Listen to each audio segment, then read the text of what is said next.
Hello and welcome to the 7th episode of Inside the Majors podcast, presented by Kinetic Racing. I'm your host, Wade Hayes. In this week's episode, we preview the Majors LeMans 24. The official circuit name is Circuit de la Sarthe. LeMans refers to the nearby town. The original race took place on the road between LeMans, Arnage, and Mulsanne. The first race was held in 1923 and has been held every year since, apart from during the World Wars. The circuit has gradually changed over the years, and the current circuit, in use since 2018, is 13.63 kilometers with 38 turns. This is the second edition of the Majors 24-hour race. Last year's race was won by Grizzly Motorsports after a great drive in the last few hours by Joshua Wolf to hold off a charging Christian Challenger in the Kinetic Racing car. Well, welcome to the booth, John and Mike. I think we'll get going right away. John, how's the entry list looking for the 24-hour? Not too bad. Slightly disappointing we're not up to 50 cars, but we're sort of creeping towards 40 now. So we'll have a pretty good race. And the classes are reasonably evenly split, so it should be okay. So speaking of classes, who should we be looking for in each of the classes? It's a bit hard. The LMP1, all the teams are strong. You know, that's a by invitation, so almost by default, all the teams are going to be good. Probably the favourite would be Kinetic Europe, because they were just so dominant in the road races in the regular season. And they've got Christian, of course, who is so quick in everything. And Gabe Bruce is seriously fast in the LMP1 as well. But I think it will be a pretty open race. And certainly outside of that car, I think it's going to be pretty close. HPDs, that's going to be really open. I think there's sort of 4 or 5 cars that could win. There's a new team, Atlantis, that we don't know particularly well, but the guys that race HPD regularly say that the drivers in that car are very strong. CQR is interesting. I expected them to enter in GTE, but they've entered an HPD, and they've got really class drivers, so I think they'll be really strong. And the Kinetic Surge car will be fast as well, with Scott Corbin and Mark Schindel. GTE, hard to say. Alliance have got a strong team there, so I would think that they will be up there. And there's some good teams from International. Avatar, MF Racing, FT1 will all be good. And there's a new team for the majors, Avid Chronic, that are pretty much unknown to most of us, but I suspect they'll be front runners. Unfortunately, we were going to get their team manager to come and talk to us today, but because I screwed up the timings, he's not available now. So we'll hear from him at some later podcast. But they're a very interesting team, and I think they'll be front runners. Yeah, I don't know that you need to take all the blame. Daylight savings time is stupid. I'll just put that out there. Totally. Well, it was a 50-50 split. Harley and I knew the right time, and you guys knew the right time as well. Unfortunately, they didn't coincide. Exactly. So this next week, race week, we're jumping in on week 1, a new build week. Any worries there? What do you think of that? Do you know anything? Well, the really interesting thing would be if we got the new tire model for the Le Mans cars, but I have some inside information that that's not going to happen, which would be a relief in some ways, but a disappointment in others. It would be good to run the new tires, but it would have been completely mad if they'd have come out on Thursday or something before the race and we all had to retest our setups. So I think that's going to be okay. The one big thing that we're really hoping for in the build is the automatic penalties for hitting incident numbers, because that will make the admin of the race a lot easier if it does come out. And Tony Gardner was fairly bullish about it a couple of months ago, so hopefully that will be there. So speaking of that, maybe you can get in a little bit into some rules that the teams and drivers need to make sure they keep their eyes on throughout this race. Yeah, well, everything's pretty normal. So the two things that people probably need to think about are the incident limits, which I think is 100 maximum, and we'll have penalties for every 50 or something like that. And there's also minimum drive times specified in the sporting regs, and those ones need to be looked at, and everyone needs to understand them, because they're much higher minimums than the normal iRacing fair share rule. So people are really going to have to do proper fair shares. So, kind of on a more general note, we've kind of soft launched or beta launched a team profile application or site. Tell us a little more about that. That was kind of your brainchild. Yeah. So one of the disappointments last year this year was how poorly the response was to the draft, and we started to think about other ways that we could help connect people to teams. And one of the obvious ways of doing that was to make sure that there was good information about all the teams in the majors, somewhere that people could access and browse through. So that was really the thinking about it. And also, of course, the more information we give the broadcasters, the better the broadcasts are. So I specified this database, which you did all the work for, to make it happen. That just lets all the teams put in some general information about themselves, put up some pictures of their cars so that people can identify them properly, and give a little bit of background on what they do, how they treat new drivers, etc., etc. And it looks really, really good. So at the moment, I've set up all the teams that are in LeMans, and given people access to add things on.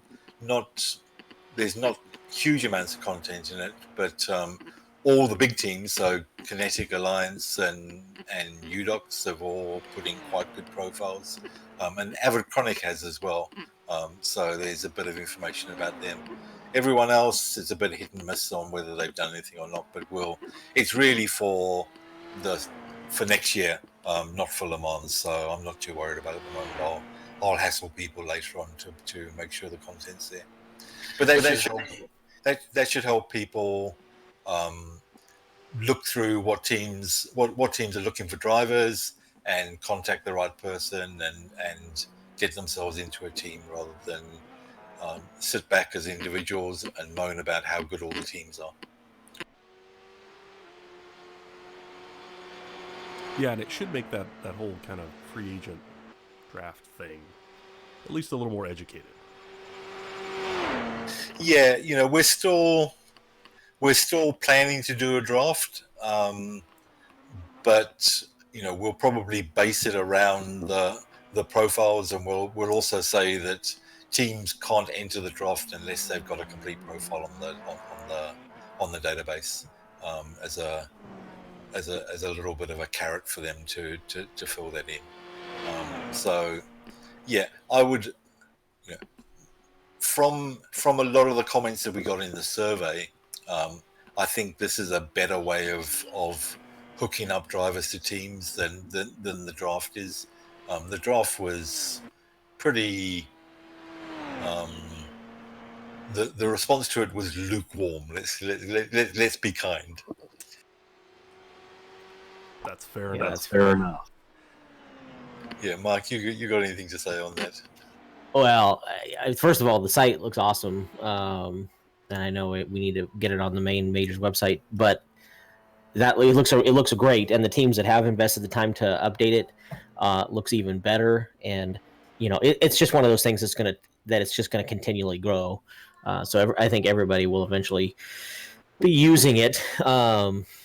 And so it's going to be a really valuable tool for for broadcasters, for free agents, for the teams themselves, all those things. A way to show off their trophy cases, so to speak. So just whatever. I think it's really cool. So you guys did a great job, coming up with the design and actually implementing it. So hats off. As far as the draft, totally agree. We've, I mean, I think John and I may be the only two people in the world that think the draft is the greatest thing since sliced bread. But and if that's the case, that's okay. But I still just blows me away that it just never takes off, and that it doesn't work better than it has. That said, we've had some pretty good success stories over the last couple of years, and you hate to get rid of it entirely because it is an avenue for people to join a team that feel like they don't have one otherwise. People who just aren't, who aren't extroverts and who aren't, don't have any connections with anybody, and they just want to find a team. So we've got to give them every avenue possible. Draft is one way. The new team profile site is a great way. The free agent channel in the Discord is another way. So just any way possible, so anybody out there listening or who watches this in the future who's not on a team and thinks that they don't need to be on a team, I just think you're missing out, in so much of the series. So that's my plea, is to find a team one way or another, and we'll try to make it as easy as possible. Thanks mostly to guys like John and Wade. Yeah, John, maybe this would be a good place to kind of give a plug for the draft in general, and talk about some of the success that we've had as a team. We've really found some quality guys that have rounded out our team in a very positive way. Yeah, and I think that's been my biggest frustration with the draft, because there's probably two teams that have used it significantly, Kinetic and Unorthodox. Unorthodox was basically created from the draft, so and they are an incredibly strong team now, but a lot of their success has come from people that were in the draft. And you're right, Kinetic, we've drafted some absolutely brilliant drivers. The Kinetic, what started off as the Kinetic Europe junior team, but became a normal sportsman team halfway through the year. That team consisted of 3 drivers, all of whom were in the draft, either in 2018 or 2019. And they came very close to winning the Sportsman Championship. So, it really disappointed me in the survey when a lot of the comments were, "There's no point going into the draft because none of the drivers are any good," blah blah blah. And if you look at some of the people that have been drafted over the last couple of years, that is just not true. The 2018 international champion was a draft driver. So, how good do you want the people to be? Totally. Yeah, I mean, well, UDocs is a great example because their history is even bigger than that draft wise, because they were a merger between Unorthodox and Precision, and really both of those teams were draft built before they merged. So Matt Gilder had Unorthodox for years and years as mostly a solo driver. He decided, when we started the draft, he obviously took full advantage, drafted guys like Travis Warling and others, and then with Precision, they decided to merge at the end of last year, and they basically have a full team, Lynn Kinchlow, etc., of people who came together in that way and would not have come together otherwise. So I don't know how he can get a bigger or better endorsement. Yeah, absolutely. And when you said earlier that you and I are the only people that are enthusiastic about the draft, I think all the UDocs guys are as well. All right, that's true. So, Mike, looking forward to 2020. Registration is open, which is great. How's that looking so far? Have you got a lot of repeats and new people coming in? Yeah, mostly repeats at this time, because right now while it is open to anybody, the numbers are still reserved from 2019 for season pass holders from last year. So, until the first, so what, tomorrow, people are still guaranteed to get their number back from last year if they sign up. So we had a lot of folks joining from last year, a few for next year, especially folks who are interested in running next week. So that was been good. I think that the timing of the 24-hour race as an off-season race is really the best way to go. So I know we've got it scheduled next year as well as a December race, and I think that's a great way to go. We just got to keep getting the numbers up. So, and John will have to correct me, but I think, even as we stand now, I think we're in good shape to have a bigger field than we did last year. Is that right or wrong, John? Yeah, I think last year we only had 30 cars, or maybe even slightly less than that. So it's definitely been better. Yeah, I was looking at the team rosters today, not for the race, but for those who hadn't signed up yet. And there's 9 or 10 teams who I would consider pretty active in the series and have a roster of three plus drivers who haven't signed up yet. So I'm going to be reaching out to them, and maybe they feel like they've only got 3 guys that are willing to do it, and so they're not getting a team. But that doesn't mean they can't merge with another team who's interested. So they're not in the LMP1, so they got all sorts of options. So we'll be doing that. Yeah, I think you're right. I think we'll get 45 plus teams that'll be in that range. So I think that'll be good showing. As far as 2020, the fee structure changed. I mean, it's changed fairly significantly. Excuse me.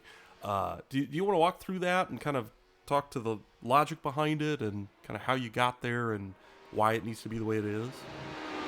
Yeah.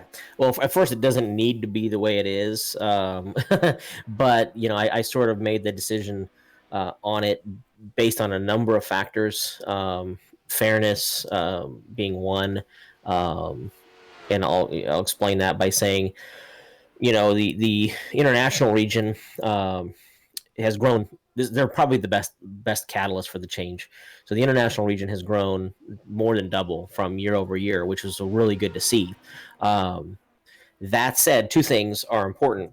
They had the smallest percentage of actually paid participation, so season pass holders versus free. And they have the biggest, in my mind anyway, the biggest gap from the value of their dollar versus the value of the American dollar. And so it costs them a little bit more of their money, really, in real terms, to participate in our series. And I felt like that was a hindrance. And when we moving into 2020 into a 100% paid series, I didn't want to torpedo that region, number one. Number two, just fairness, right? I mean, we all should be pitching in, fairly into what we're our hobby. So I felt like, well, we can make that change. And so international, the gold pass is $25 or silver pass is $15. So that was the reason for that difference for the international region. For the difference in the gold pass versus the silver pass going forward, with the gold being 40 and silver being 25, just simply came down to the potential of being on a broadcast. The broadcast is by far the series' most expensive expense, our greatest expense, and everybody likes to be on the broadcasts. Now, in the past, we've been able to say, well, everybody can be on the broadcast, right? You just have to qualify well enough, and you can make a broadcast. Now, that was very realistic for many folks and very unrealistic for others. And if you're in the Americas region, with as much talent and as much participation as there were some folks that were always in the sports and splits, and that's great, but never were on a broadcast, and yet they paid the same exact entry fee as everybody else. So that it seemed like they were missing out on a big perk of the series. Obviously, the series goes a long way, and I think that the value you get for that $40 is far exceeded in everything you get in spite of that, but I still wanted it to be fair. And so this year, moving to a format where the sportsman drivers have no opportunity, if there's more than one split, to make the pro split or the quote-unquote broadcast split. I really felt like it was unfair to have them pay the same fee if you have zero opportunity of getting that perk. If you had some opportunity, at least you could argue for that. But with no opportunity, that doesn't seem right.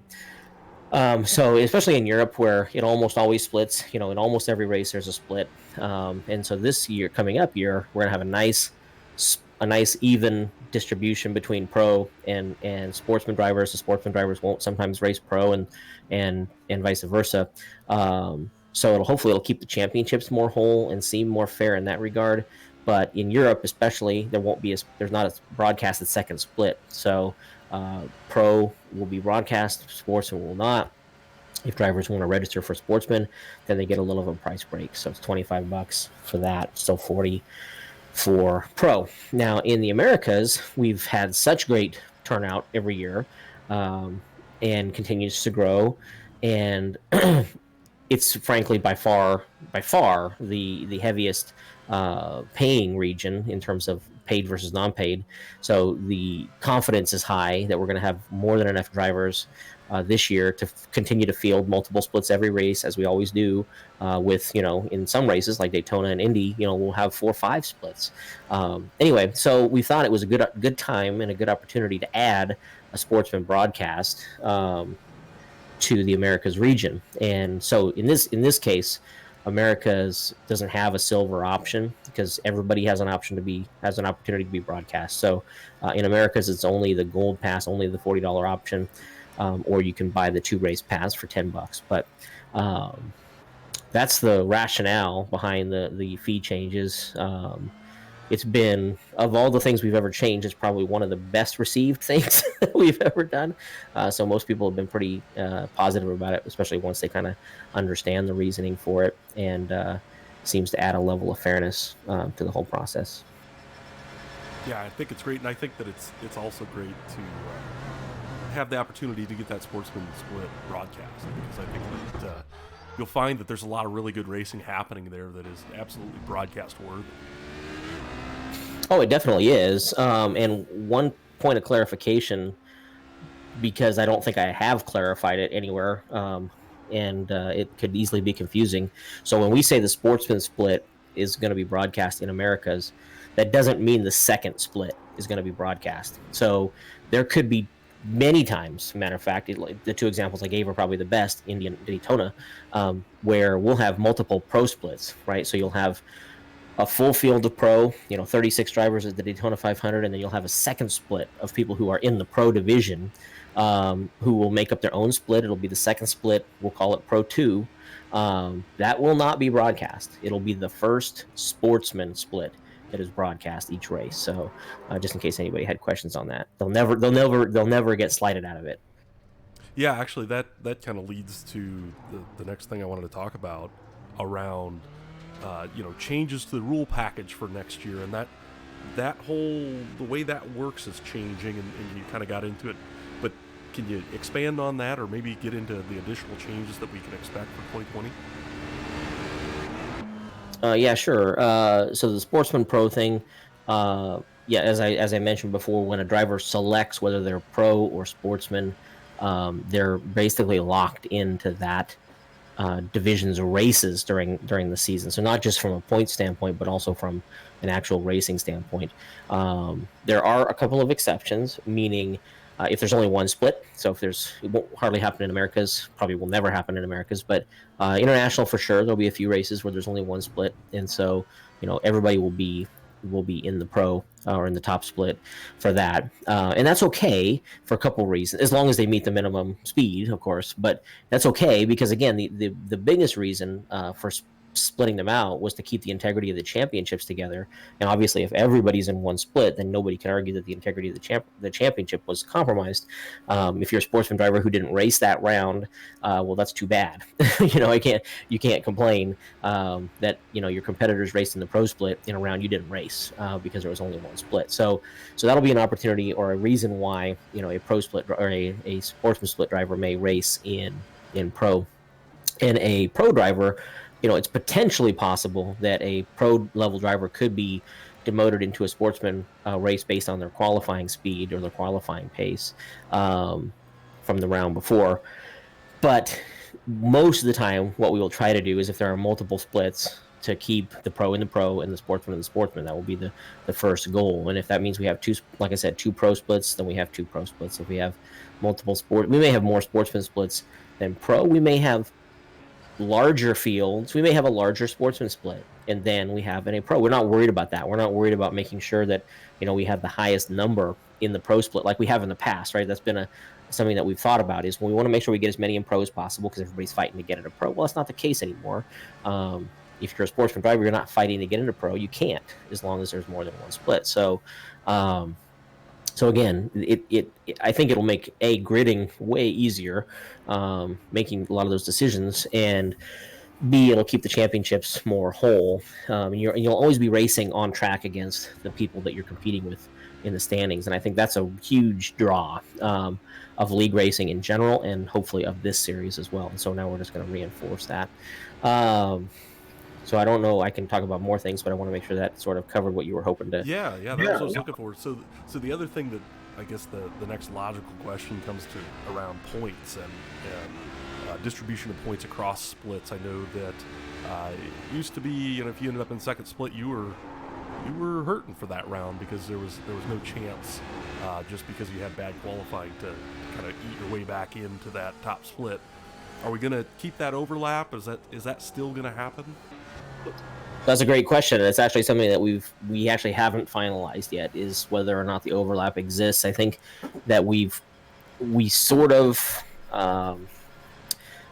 feel like the overlap is unnecessary, but there are going to be occasions, like I said, if there's multiple pro splits, where it could feel necessary. It could feel more necessary. Now, that will be more rare. You're more than likely going to be racing against the same people each and every week, and you'll be in the same splits most every week. But there may be an occasion where an overlap could be helpful. I will say that from a simplicity standpoint, understanding how many points each position pays, it's easiest to not have the overlap. But last year I thought it worked well to have it. We can certainly keep it, but that has not been 100% determined. I think there's pros and cons both ways. And if we had continued with allowing sportsman drivers into pro, or just keeping that open, the overlap for sure would have made sense and would stay. I'm just not 100% sure we need it at this moment in time. Great, sure. Especially, just to kind of expand upon that, especially because a lot of times there will be, Europe is a good example of this, there will, based on past numbers, there will be most often, a sportsman in a pro split. There's no reason to give the top sportsman driver more points than the bottom pro driver in a region. And as a matter of fact, it's probably advantageous to not. Even though they're not mixing in points, it's better in my mind to not have the highest sportsman driver, having more points than a lot of the pro drivers, if that makes sense. Yeah, for sure. So I also understand that there could be some changes around penalties. I don't know if that's something that you're ready to get into or have been finalized yet, or that you want to talk about, but I'll ask. Yeah. Obviously Wayne is the chief steward of the league, and he's probably the best person to ask. But high level, and I think he touched on it once before, but just to reiterate, high level, the way the MCPI is working is changing a little bit. I think obviously we wouldn't make change if we didn't think for the better, but we think for the better, for the more simple, where the M, as in the modified CPI, is really going out the window, and we're splitting it into two different ways of. It's a licensing system, so much more standard in motorsport, where you accumulate license points based on bad behavior. And once you reach a certain threshold, and this is all going to be outlined, or is outlined, in our rule set for next year, which we haven't released yet, but are raring to do so. But anyway, once you reach a certain threshold on license points, you're suspended for a race. And if the behavior continues, you're suspended for more races. So in the past, we would have a situation where if your MCPI dropped too low, you would be sent into the lower split. And we realized that while that's definitely a punishment for the person who is no longer pro eligible, we realized that wasn't fair to the people who were in the sportsman splits for two reasons. Number one, if they really are a danger on the track, why are we subjecting, this other split to that? That doesn't seem fair. And B, if they're a pro level driver and they're fast enough to be in pro, but we send them into sportsman and they dominate the race, who's that fun for? It's not fun for the person who wins it, and it's certainly not fun for the people who are racing in sportsman all the time. So we felt like that was a change that absolutely had to happen. And so penalties will never drop you splits anymore. Your time is still going to be the thing that puts you in a split. But the licensing system will keep you from racing, frankly, if it gets out of hand. The CPI will still be a factor, so it's a half of the factor of the overall license. So you still need to keep your on-track incidents as low as possible. There's no free pass there, but what is more important now than ever is your actual penalized penalty points. So if somebody either protests you or a live admin flags you for causing a caution, wrecking somebody, et cetera, that's going to lead you to earning penalty points on your license and then eventually potentially being suspended. So you mentioned your speed gets you in. Maybe expand a little bit on or go over again for our listeners the new qualifying system that we have for next year. Before we get into that, just one thing to say on the penalties is a big theme in the member survey was penalties should be cumulative. So we should stop punishing people for making one mistake, and we should make sure that we penalize the guys that do stuff all the time. And I think this system moves much more towards that than trying to penalize someone that makes one mistake and then gets dropped into the sportsman split for the next race. Yeah, for sure. Okay, so qualifying for next year. So this is something that we've wanted to do, John, right, for a couple years now. Really, we just didn't know how to do it. I'm personally, you always hate it when you fall in love with the change because sometimes you have blinders on to whether or not it's good. But it seems to be unanimously well received, at least so far. And I'm sure it won't be. I'm sure there's going to be people that have issues with it, and I understand why. But anyway, a long intro. But basically, we're moving from having a qualifying system that starts on Saturday and runs through Saturday, where you can qualify once and that you set your time for the week.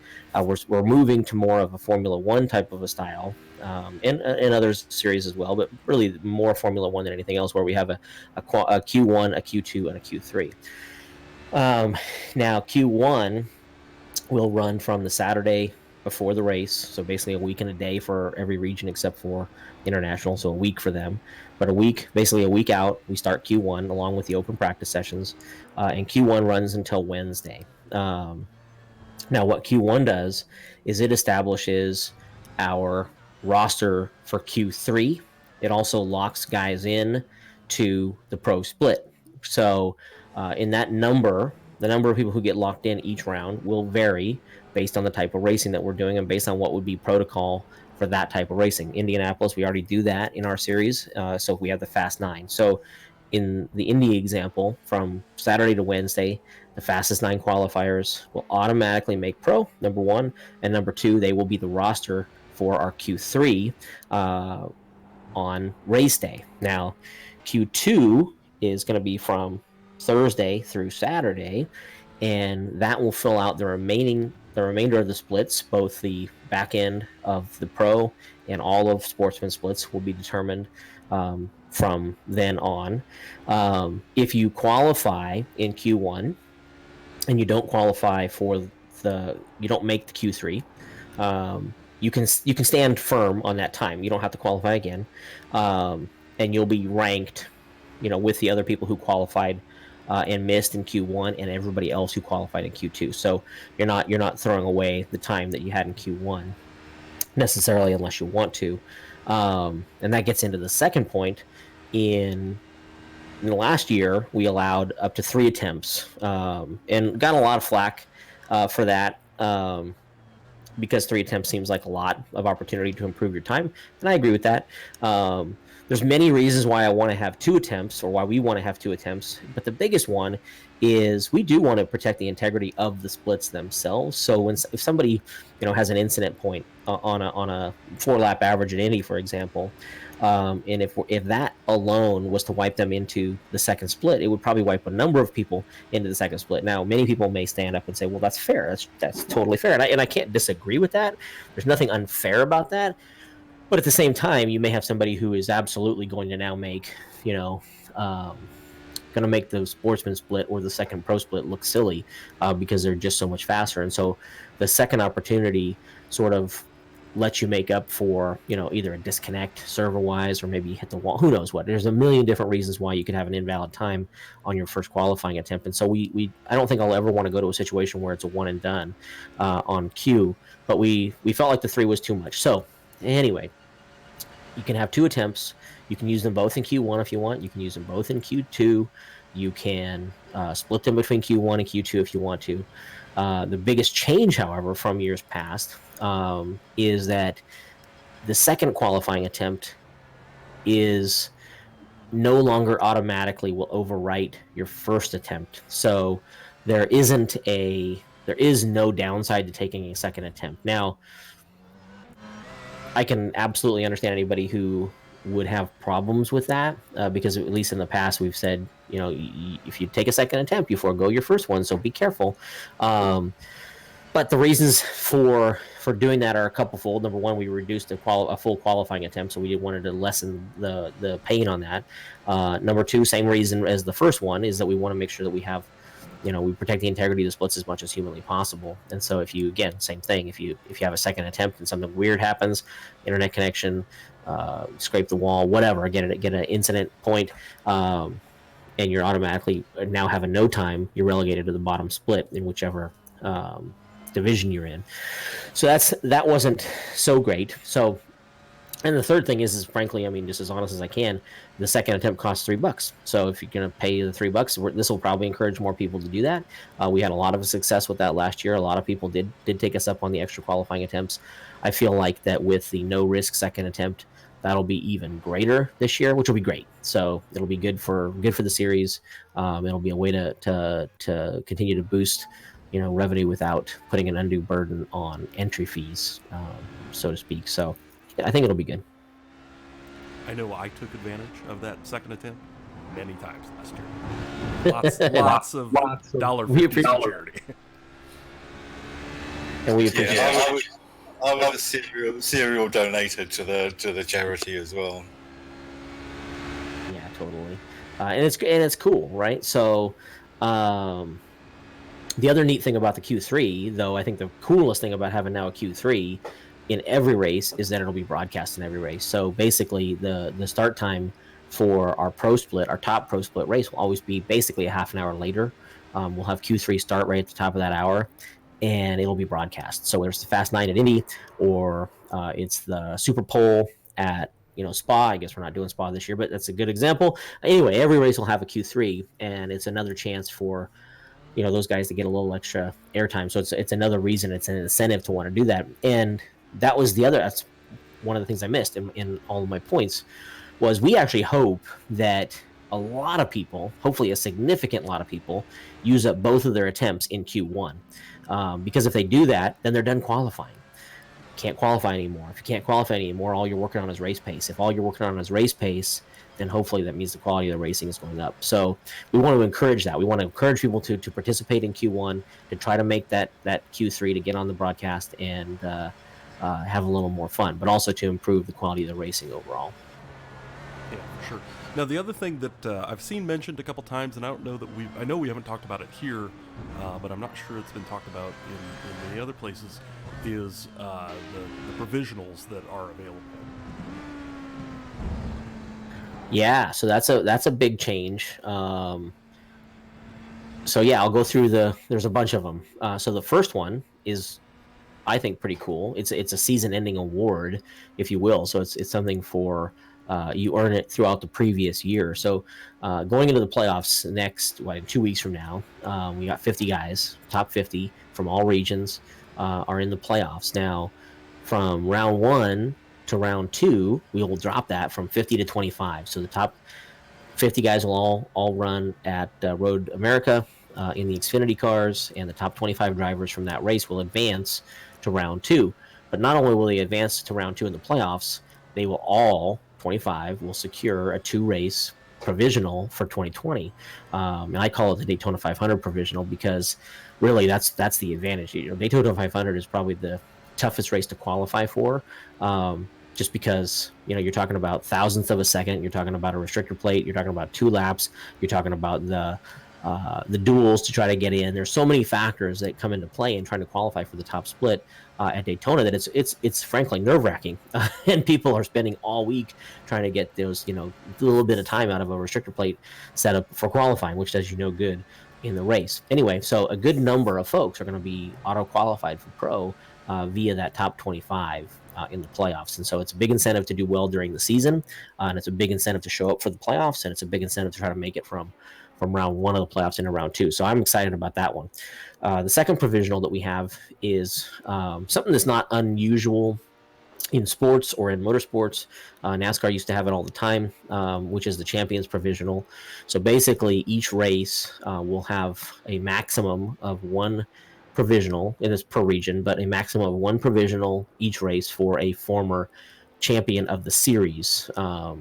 So Lionel Kalisto, I'll just use him as an example. Let's say Lionel misses in Daytona 500, and he's the only former champion to miss. Well, he can use his Champions Provisional to get in to the pro split, which I think is number one. It speaks to the respect that you have for somebody who's been a champion of the series. Number one. Number two, it's a good way to keep, again, the fields as intact as possible, while at the same time making sure everybody else has an opportunity to get into pro. We're not going to allow 5 or 6 champions provisionals in a race. And if you have multiple past champions that fail to qualify for pro, then you would go to the most recent champion would get the provisional, assuming they hadn't used one. So that's the second way to get a provisional. Why am I blanking? John, help me. I think that's it now, Mike. We talked about other ones, but I think that's what we landed on. Just those 2. Sorry, and one for the support races. So the winners of the support races, as long as they run in the same region, will get a provisional for the next week's pro race. Yes, that's the one I was missing. So, and that to me is huge because it affects everybody, and it is a huge encouragement for people to race in the support races. So, again, if you're listening to this or you watch it at any point in the future, make sure you hear this. If you win a support race in your own region, you are going to be locked into the pro split for the following week. So I think a lot of people are going to take us up on that. So you did a great job last year in improving attendance, John, and I think this is going to make it explode. Frankly, I think we're going to have double the attendance each week in the support races because of this rule, among other things, right? The change to having the races mimic the next week's race, I think, was almost universally well received. I think people like the idea of racing some different combos, but not as much as they like getting to prep for the next week, I guess. So that's cool. But I think that the provisional is a game changer. I'm excited for it. Yeah, I think the real big step change last year in the support races was when we started to count the support races towards the practice laps, because definitely on oval it's much more fun to run in a support race than it is to do 40 laps at Daytona by yourself, which is completely pointless. Yeah, I would add to that it's far better quality practice laps within the race. Yeah, absolutely.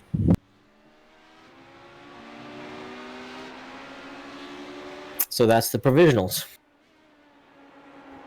Awesome. So with that, I don't know that I have any other questions unless I've forgotten something completely. John, did you have anything to add?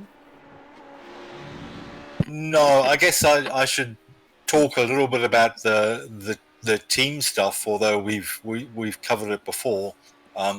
There's there's really not going to be anything significant in the rule package that changes anything about the teams. Probably the most significant change we're making is we're going to have a transfer window that between, I think it's round 3 and round 8, Mike. I can't remember what we landed on. I think it's from after round 3 to just before round 8, Yep. where the teams can basically move one person out of the team and then obviously replace them. So to take into account people that go AWOL and stuff like that. That was something that was asked for quite a lot in the survey and with random comments last year. But we've also clarified some of the exceptions we made to the no removing people from teams. So last year we allowed people to replace someone in the team if the other person had resigned from the series. And it was a bit of a stupid rule that I can't remember why we put it in the first place. So we've taken that out. So the only time you're going to be able to take someone out of the team is during this transfer window. But each team can only do it once. So they can replace one person during that transfer window, and they can't any other time. But everything else in the teams is going to be pretty much the same as it was last year. Great. So just one other thing about the teams. The one other slightly interesting thing is that next year's 24-hour race will be at Nürburgring, and we'll have probably 4 or 5 classes, and we're going to have the top 2 classes will be a pro team invite class and a sportsman team invite class. So the fight for the sportsman teams will be a little bit more significant this year, because they'll be fighting for the right to run in what will probably end up being the GT4 car. I would be my guess, but it depends on what comes out between now and then. Of course, we haven't specified what cars we're going to use for the N24 yet. Great. So to bring this back full circle, and let's get back to next weekend's race. I'm very excited about it. I know a lot of people are. Mike, can you get into where people can watch the race, where we're going to have some broadcast time? Yeah, absolutely. So, well, obviously you're a big part I'll of. help. I'll help. But for the first 6 hours and the last 6 hours, it's going to be broadcast on one of the broadcasters that we're basically considering for the America Sportsman Region broadcast. So it's a company called the Online Racing Network, and I'll put a link in the Watch Party channel in the Discord, and obviously we'll send it out in Facebook and all that other stuff. But basically, the Online Racing Network is going to be covering first 6 and last 6 of it, and it's sort of a tryout for, like I said, for the sportsman split next year. It wasn't really our intention to do it that way, but our normal broadcasters, just SimSpeed had a conflict, RaceBot had a conflict, and GSRC, they were going to do it, but they, for whatever reason, they weren't able to get the talent, the commentators, to do it at the hours needed. So we were in a little bit of a bind, and I thought, well, this is an opportunity to try some folks out. So I've got probably 3 or 4 different companies that we're looking at for American Sportsman, and these guys are the ones that are going to be handling the first and last 6 for the middle 12 hours. That's going to be handled right here on this channel you guys are watching, the Inside the Majors podcast channel. And Wade, you can obviously talk about how people can get involved with the broadcast. I understand we want to make it more of a community effort, and to make it more fun and have a different style of broadcast, which I think is really cool. Yeah, so it'll be interesting. It's certainly. I don't know that I've seen anyone try this. We're going to try it. We'll see how it goes. Obviously, it's a 24-hour race, and all of us that are involved in the podcast are racing or part of the adminning of the race. So it's kind of got to be a fly-by-wire type thing where we'll be broadcasting on this channel from a second computer here in my house, and it will be interesting. So the audio that we're going to use is from Discord. So if you want to be part of the broadcast, come in, say hi. We won't have play-by-play or color commentary or anything like that, but if you want to come and chat, we'll have a channel open on the Majors Discord where you can come in and be part of the broadcast. Cameras will just be basically like you see what we do here within the podcast itself, where they're pretty much kind of self-controlled. I've got a couple of ideas that I haven't fully tried to help to give some control to other members of the team. We'll see how it goes, though. But cross your fingers, we'll have that middle 12 hours here on the channel for everyone to enjoy. Yeah, it'll be fun no matter what. And 24-hour race is a long race, so if there's lulls with nothing going on, that's to be expected, to be honest. One that did to kind of remind me, though, one thing with the actual at least the first 6 and the last 6, and probably for the middle 6, we will be using the Majors Discord broadcast booth, so what we're in right now, channel for driver interviews while the race is going on. And I know that Joe White, who's doing the lead commentary, is going to want as many people who are not racing, so people who are in between stints, to come in and just talk about the race, right? Because it's hard to fill time in a 24-hour race, and this is an opportunity to get an insight into the team's strategy, into their thoughts, into the flow of the race in a way that you don't normally. So people can join the waiting for interview room during the race, anytime during the race, in the Majors Discord, and Joe can pull you into the broadcast booth and talk it up with you. So, and I know for sure that they're going to appreciate that. The more people that do that, the better.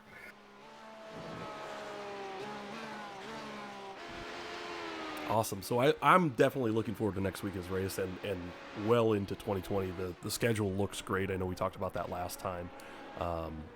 So with that, I don't know, John or Mike, do you have anything else you wanted to touch on?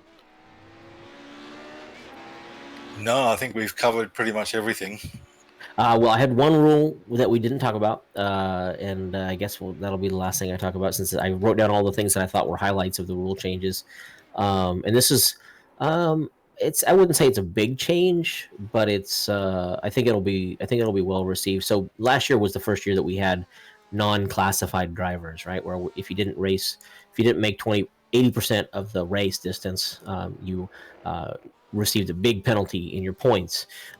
Everybody thought that was good, and I think everybody realizes that's fair, right? If you start in park, basically, you shouldn't be earning more points than somebody in the split below you. There's no arguments there from anywhere. But this year we took it a step further for 2 reasons. Number one, because again, I think it's fair, and number 2, from a simplicity stake in doing the scoring, which is just a nightmare with the way we did the qualified drivers last year, or classified drivers last year.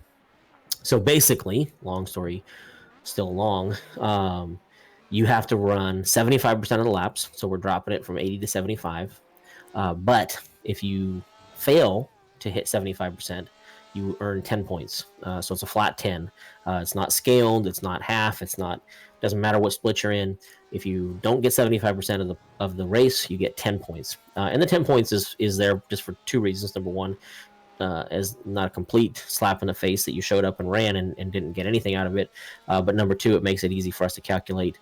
Number 1, races run by people, so we can still keep the Ironman and all that stuff alive. If you're not a classified driver, you still get to count the race start. Yeah, so it's a bigger penalty this year for not being classified than in years past. And again, I think it's more fair, and I think most people will be on board with that. Awesome. Sounds great. So with that, again, I welcome all of our listeners to catch us in that middle 12-hour portion of next weekend's race, and we will see you next year in Daytona. Yeah, and good luck to all the teams next week.